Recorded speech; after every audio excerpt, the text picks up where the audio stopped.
திமுக எம்பிக்கள் கூட்டத்தில் நான் சொன்னதை நினைவுபடுத்துறேன். மறுபடியும் இங்க இருக்கிற எல்லா எம்பிக்களுக்கும் நான் அதை நினைவுபடுத்துறேன். வாக்களிச்ச மக்களுக்கு உண்மையா உங்களுக்கு வாய்ப்பு வழங்கின கட்சி தலைமைக்கு உண்மையா நடந்து தமிழ்நாட்டுக்கு பெருமை சேர்க்கணும். இந்த 40 எம்பிக்களை வழங்கின தமிழ்நாட்டு மக்களுக்கு நான் சொல்ல விரும்புறது, இந்திய அரசியலமைப்பு சட்டத்தையே மாத்திடணும்னு துடிக்கிற பாஜக தடுக்கிற காவல் அரணா நம்முடைய 40 எம்பிக்கள் இருப்பாங்கன்னு உறுதியா சொல்லிக்கிறேன். இது தலைவர் கலைஞருடைய 100ஆண்டு நிறைவு ஆண்டு. ஆண்டு முழுக்க நம்ம கட்சி சார்பாகவும் ஆட்சி சார்பாகவும் நலத்திட்ட நிகழ்ச்சிகள், பேச்சு போட்டிகள், விளையாட்டு போட்டிகள், கவிதை போட்டிகள், கட்டுரை போட்டிகள், கருத்தரங்கங்கள், கவியரங்கங்கள் கொண்டாடினாலும் தலைவர் கலைஞருக்கு பிடிச்ச பரிசு எது தெரியுமா? திமுக கூட்டணியுடைய வெற்றி தான் அவருக்கு பிடிச்ச பரிசு. அவர் எப்படிப்பட்ட தலைவர்னா, பாளையங்கோட்டை சிறையில் இருந்தப்போ தன்னை வந்து சந்தித்த அண்ணாவிடம் அப்போது நடைபெற இருந்த தருமபுரி தேர்தலை பற்றி தான் கலைஞர் முதல்ல கேட்டிருக்காரு. இதை பற்றி பேரறிஞர் அண்ணா என்ன சொன்னார் தெரியுமா? என் தம்பிய நலம் விசாரிக்க போனா அவனோ கடகத்தோட வெற்றியை பற்றியே கவலைப்பட்டு கேட்டான்னு எழுதினார் பேரறிஞர் அண்ணா அவர்கள். அப்படி எப்பவும் எந்த நேரமும் எந்த சூழலையும் கழகத்தோட வெற்றியை பற்றி மட்டுமே சிந்திச்ச தலைவர் கலைஞருக்கு 40க்கு 40 என்பதை விட சிறப்பான 100ஆண்டு பரிசு வேறு என்னவாக இருக்க முடியும்? இந்த நாடாளுமன்ற தேர்தல் பரப்புரையின் போது இன்னும் 24 அமாவாசை தான் இருக்குன்னு உளறிட்டு இருந்த மாண்புமிகு எதிர்க்கட்சி தலைவர் பழனிசாமி அவர்களுக்கு சிதம்பரம் கூட்டத்தில் ஒன்று சொன்னேன்.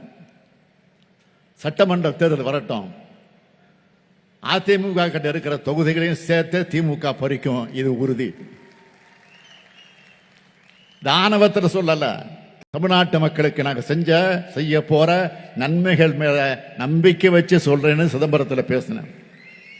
பழனிசாமி அவர்களே, இப்ப 39 நாடாளுமன்ற தொகுதிக்கு உட்பட்ட 234 சட்டமன்ற தொகுதிகள் வாரியாகத்தான் வாக்கு எண்ணிக்கை நடத்தப்பட்டுச்சு. அதுபடி பார்த்தா திமுக கூட்டணி 221 இடங்கள்ல முன்னிலை வகிச்சிருக்கு.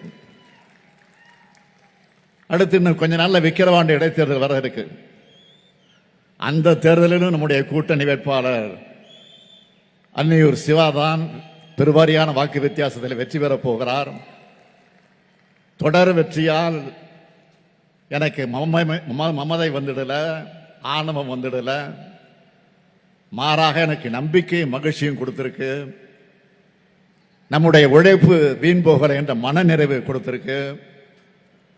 தமிழ்நாட்டுக்காக, தமிழ்நாட்டு மக்களுக்காக இன்னும் உழைக்கணும் என்ற ஊக்கத்தை கொடுத்திருக்கு.